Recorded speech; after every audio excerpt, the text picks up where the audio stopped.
Hi there, I'm Julie DiMatteo from thepaperpixie.com. I'm an independent Stampin' Up! Demonstrator in the US, and in this video tutorial, I'm going to show you how I use Airtable to keep track of all of my Stampin' Up! Inventory. Airtable is essentially a spreadsheet database hybrid. It looks like a spreadsheet, but it behaves like a database, and I really love it for keeping track of my inventory. I thought in this video tutorial I'd show you how I use it, as well as give you a couple tips and tricks for the different field types, etc. that have been really helpful for me. Obviously, this could be used for any type of craft inventory. I only have Stampin' Up! Products in mind, so that's what you'll see in my base, but let's go ahead and get started. You first need to create an Airtable account, and I have a referral link, thepaperpixie.com/Airtable, which is completely free to join. And actually, you can keep track of your inventory using a free plan as well, which is one of the reasons why I love Airtable. I happen to be using a pro plan, but I also use some of the additional automation and app functionalities.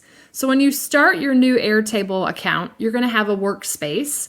This is what my workspace looks like. I obviously use Airtable for a number of different things, but what I want to focus on is my Stampin' Up! Inventory. So I'm going to go ahead and click on this tile here, and this will bring you into my actual Stampin' Up! Inventory base. So I have 5 different tabs, and they're organized by the product type. So I have stamps, dies, folders, punches, and then I have a bundles tab, and this is specifically to assist me with when I sell my retired products.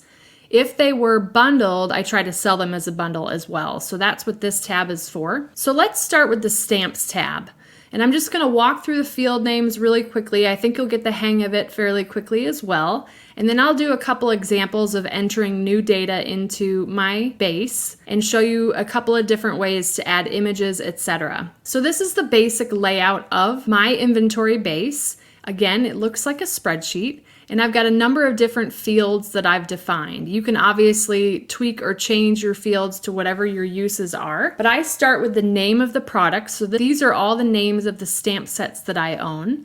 That is just a text field, a single line text field. Next, I have image, and if I click on this image, it will actually pop up in the window and you can see exactly what that stamp set looks like. So I love that. I also add the item number, the price, how many of the stamps that I have, and believe it or not, there are a few that I have more than one of them, the count of the stamps in the set, the type, cling or photopolymer, the catalog it comes from, the current page that it's on, the status, current or retired, and believe it or not, I have sentiments. Now, obviously you can see there are some holes here, so I do have some backlog work to do, but I do add all the sentiments to the stamp sets that I own, and this makes it really easy for me to search for a set that I'm looking for a specific occasion. Then we have some link fields. So I'm going to take a quick step back and talk about these different field types again. Again, we talked about name is a single line text field.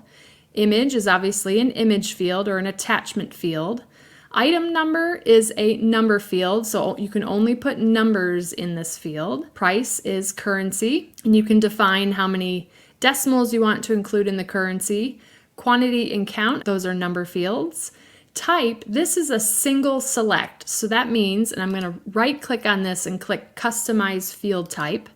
In here I have 2 options, cling or photopolymer, and single select because a stamp set can only be one or the other. Then catalog, the same thing. This is a single select as well, and I update this as products move from one catalog to another. But if you click on customize, then I have annual catalog for 2021 to 2022.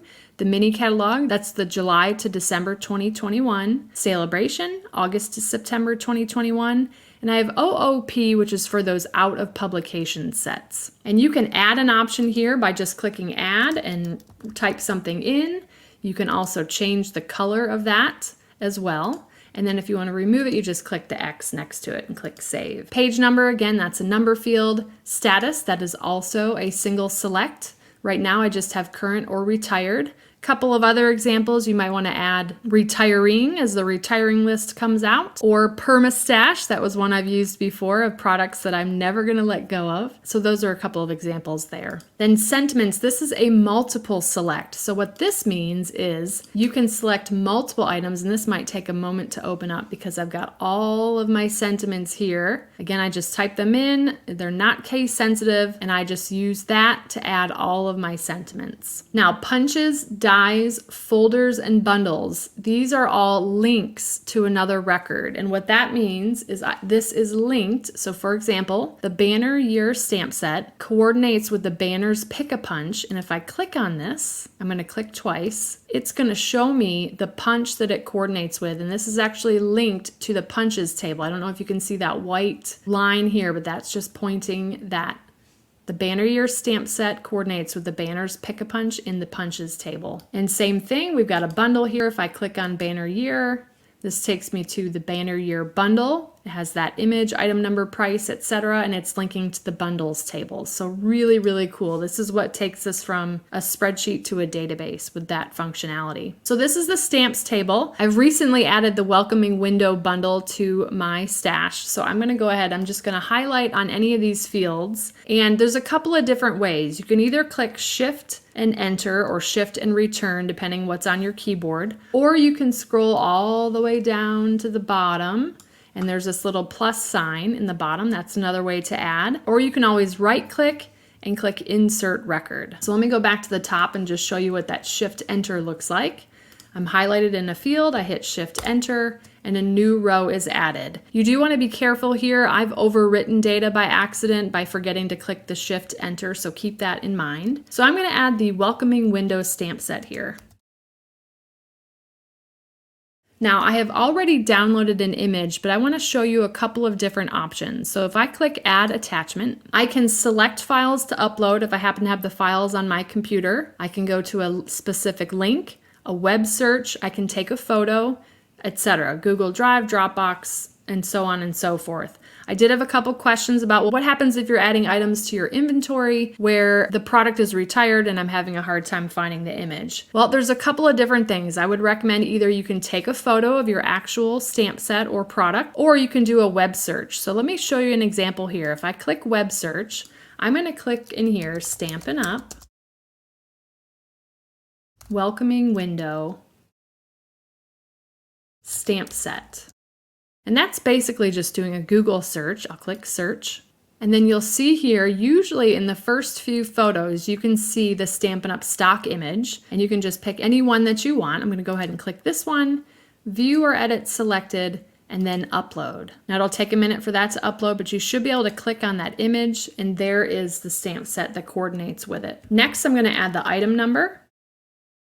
And I'm just tabbing between the fields here. The price of the stamp set is $22. When I hit tab, that will turn it into a currency. Quantity, I have 1. There are 19 stamps in the set. The type is photopolymer, and if I just start typing the letter P, you'll see photopolymer appears, and I'll click enter. The catalog is the annual catalog, page 15. Status, current, and then sentiments. Now here, I will just start to type the sentiments in the set. And it's going to say, create a new option named Hope You Have a Wonderful Mother's Day. That's what I want it to do, so click enter. Then I just start typing again. Now there's quite a few sets with thank you, so that's the first one that shows up. And so on and so forth. So you'll have all those sentiments there. There's a few more sentiments in the set, but you'll see those each added as an option there. Now I can't link to the die set yet because we need to add that to our dies table. So let me go ahead and go to that tab. This table is very similar to the stamps. They're all very similar. So I've got the name, the image. Again, we can click on that image and get a closer look. Item number, price, quantity, count, catalog, page, status. And if there happen to be any sentiments in the die set, so for example, the Christmas cheer dies have the words happy and cheer, and then whatever stamps folders, that's embossing folders or bundles that they link to. So let's go ahead and add the die set. Now, if I wanted to download the image here, I'm going to go to the Stampin' Up website, and I'm going to type in the window flower box dies. Then I can right click on the image, save image as. You want to save it somewhere on your computer that you can find it later. I've obviously already saved this, so I'm not going to save it at this point. Let's go back to the inventory here. I'm going to add that image. There's the image there. I'll go ahead and click open and upload. And it's going to add that image to our dies. Next, the item number. The price, quantity, the number of dies is 16. And now we can link the window flower box dies to the stamp. And I'm just going to start typing welcoming window. And now those two are linked. And then if you wanted to create the bundles table, you would then add the whole welcoming window bundle to your table and then link to the stamps and the dies. So I'm going to quickly just show you the folders and the punches tables. Again, name, image, item number, price, etc. We do have a few of those hybrid embossing folders, so you'll see that those are linked. I sort of created a separate link in the dies table and the folders table because the hybrid has both dies and a folder, even though they are one item number. Also with the seashells 3D embossing folder, that links to the Friends Are Like Seashells stamp set. So I do try to keep track of which products coordinate with which. That helps me with my creations. Then we have the punches table and then the bundles table. Now I do try to keep bundles in here even though they've been unbundled. So for example, they were bundled and then a new catalog came out and then those products are no longer available as a bundle. I note that, but I still keep them together with the bundled price so that when I go to sell my retired items, I have that historical information. Now another thing that I wanted to show you is you can change the view of your tables here. So we're in the grid view. This is the one that looks most like spreadsheet view. And then I've also created a gallery view, and this is really cool, especially when you're trying to look through your stash, whether you're in your craft room or not, or maybe you're out and about and you're trying to think of a project that you might want to create. So if you click on gallery, this view I love. Now you can change what these cards look like. So if you click on this, you can add if you wanted to put the price or the item number, etc., and it'll show that right there on the card. If I click on that and the price, you see item number and price.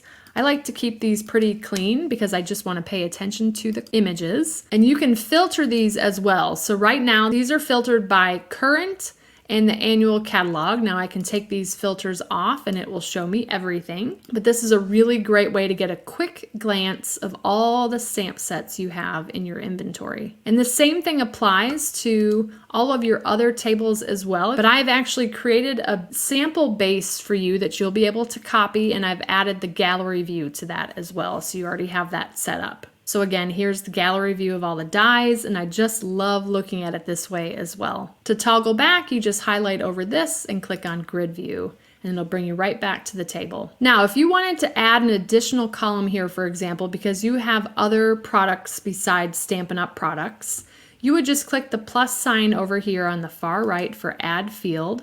For this, I would probably do a single select and then colored options if you want them to be colored. So we can add an option here that says Stampin' Up! And I just hit the enter key to do another option. Then you could do Close to My Heart. Maybe Honeybee Stamps, etc. Then you would just click Create Field. And then what you can do here is just, as you're adding to your stash, you can just add the company name. I see here that I forgot to add the field name, so all you do is just up here change the field name. If you wanted to move this anywhere, you can just click and drag, and maybe we'll add that here too, just after the name field. So that's just an example there as well. Really easy to add fields. You can also right click and insert left or right. If you wanted certain columns to be frozen, you would just click and drag. So for example, if you wanted both the name and the brand to never move when you scroll to the right, you can do that, and then you just highlight and click it back if you just want it to be the name. So lots of really cool things you can do with this. You can add filters for any of these things. So for example, if I right click on catalog and I want to filter by this field, and I want to just see what is in the mini catalog.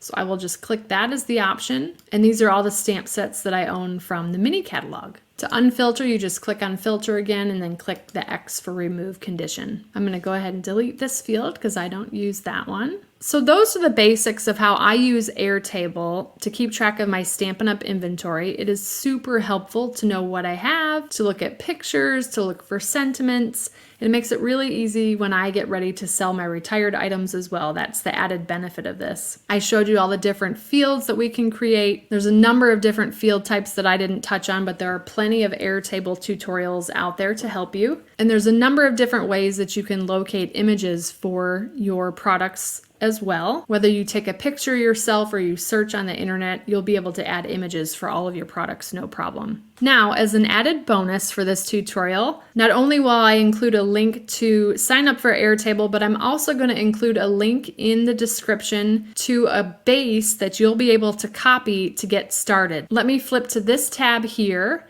This is an example of the base that I've created for you to copy. It's got just the basic. I've got 2 stamps. One comes from a die bundle, one comes from a punch bundle. So I wanted to show you how those all link.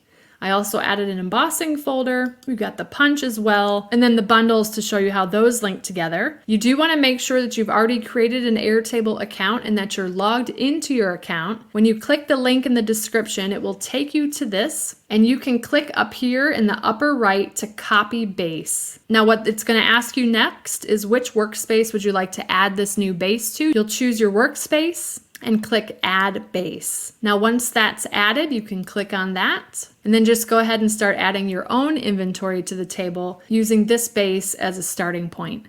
I hope you enjoyed this tutorial. I hope it helps you with your inventory tracking. I have been thrilled with it and I absolutely love using Airtable. So thank you so much for joining me today. If you enjoyed this video, please give me a thumbs up. Subscribe to my channel and hit that bell icon so you don't miss my next video. Again, if you're interested in Airtable, I'll include a link in the description to create an account, and I'll also include a link to this base that you can copy and get started creating your own inventory in Airtable. I'd love to have you come visit me at thepaperpixie.com where I post projects to inspire you. And if you don't want to miss a thing, you can subscribe to receive blog updates via email, and you'll receive an email each time I publish a new post. You can shop Stampin' Up! With me anytime at thepaperpixie.com/shop. And if you're interested in a discount on your Stampin' Up! Purchases, the starter kit is the ultimate bundle, and it's a great way to fill your wish list for less. You can purchase the starter kit at thepaperpixie.com/join, and I'd love to welcome you to my team of Paper Pixies in the Stampin' Up! Family. If you don't already have a demonstrator and you'd like complimentary copies of our current catalogs,